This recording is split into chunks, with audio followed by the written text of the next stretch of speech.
The work of the European Agency for Reconstruction in Skopje began in March 2002. The initial focus was on the management of EU post-conflict reconstruction assistance.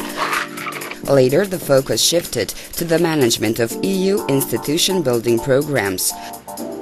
Over the last 6 years, 329 million euros have been allocated to help this country to move towards Europe. Large part of the European Union funds were provided in order to strengthen existing institutions with advisory services, training and necessary investment, such as the Ministry of Interior with the police reform and the Academy for Judges and Prosecutors with the judicial reform. Moreover, financial assistance was provided in order to create new institutions necessary to meet the EU legislative requirements, such as the Asylum Seeking Centre and the Visa Centre. The EU has made significant contribution to the improvement of border management capability across a range of agencies and operational priorities. Assistance spans a wide range, from improved infrastructure, modernization of the control and management of travel visas, to development of operational capabilities in the area of border security. The strengthening of the Ministry of Interior's capacity, especially in the area of border policing, which is responsible for the control of illegal migration, movement and residence of foreigners, but also for the control of travel documents, certainly has essential meaning for the fulfillment of visa liberalization criteria for the citizens. This is of great importance for each citizen. Future EU membership is also dependent upon successfully disrupting organized crime and corruption, reform and reorganization processes necessary to help the relevant institutions to effectively respond to the threats posed by organized crime and corruption have been successfully implemented. Basically, the essence of a twinning project is two administrations, one from the member state and one from the beneficiary country, that become sisters.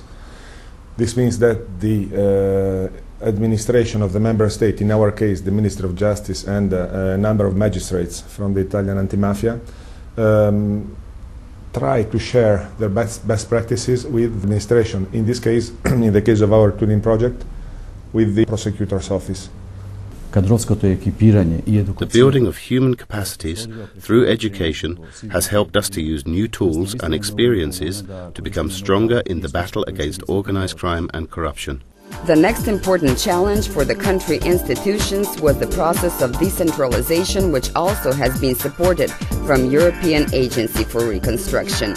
EU financial assistance was provided to over 100 local infrastructure projects in order to improve the daily living conditions of rural communities. The expectations of the country are high. EU financial and technical assistance will continue to contribute towards an improved quality of life for the citizens. But now is the time when the countries of the region have to take ownership of this process, have to take their national responsibilities in the planning and the use of the funds. Since 2002, the agency has worked with great commitment to help build effective public institutions capable of utilizing EU support to improve the society and to assist the development of the country. This work will now be continued by the delegation of the European Commission in Skopje. Certainly one of the many challenges facing the country relates to ensuring effective implementation of the rule of law, ensuring effective functioning of all the state institutions, and a clear regulatory environment. This is vitally important to attract foreign investors in particular. So we have been working very closely, the agency, together with our EU mission here, in providing assistance, technical assistance, to the institutions, to the ministries, also at the local level, the municipalities, and to ensure that at the end of the day there is really an effective rule of law. Looking back over the last few years, the work of the agency was successful in so many ways. Today we are proud to say that the agency delivered on promises. With EU assistance, this country has taken its first steps towards a European future.